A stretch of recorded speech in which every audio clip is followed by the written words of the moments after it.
नहमदुहु व नुसल्ली अला रसूलिहिल करीम अम्मा बाद फ़अऊज़ु बिल्लाहि मिनश शैतानिर रजीम बिस्मिल्लाहिर रहमानिर रहीम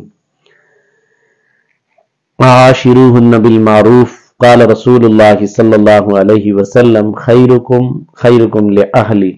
अल्लाह के नबी सल्लल्लाहु अलैहि वसल्लम ने और अल्लाह जल्ल शानु ने कुरान मजीद की इस आयत के टुकड़े में घरेलू जिंदगी को बयान किया है। और अल्लाह के नबी सल्लल्लाहु अलैहि वसल्लम ने फरमाया, तुम में से बेहतरीन आदमी वो है जो घर वालों के लिए बेहतरीन है। इस वक्त मुआशरे में एक अहम खराबी ये है कि हम बाहर बड़े खुश अखलाक हैं और दोस्तों पर बड़े खर्च अखराजात हैं, लेकिन हमारी घरेलू जिंदगी दरिंदगाना है। वो ऐसे बीवी बेवाओं जैसी जिंदगी गुजार रही है, बच्चे यतीमों जैसी जिंदगी गुजार रहे हैं। बाहर हम बड़े खुश अखलाक हैं, लोगों पर जहाँ रुपया खर्च करने की जरूरत होती है वहाँ बेदरे खर्च करते हैं, और घर में छोटी छोटी बात पर झगड़ा है।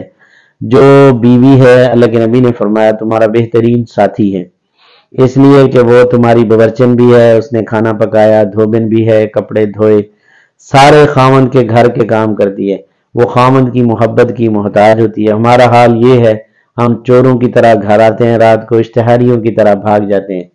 घर के कोई अहवाल नहीं, बच्चों की तरबियत बाप ने करनी है, वो बाप की शफकत से महरूम है।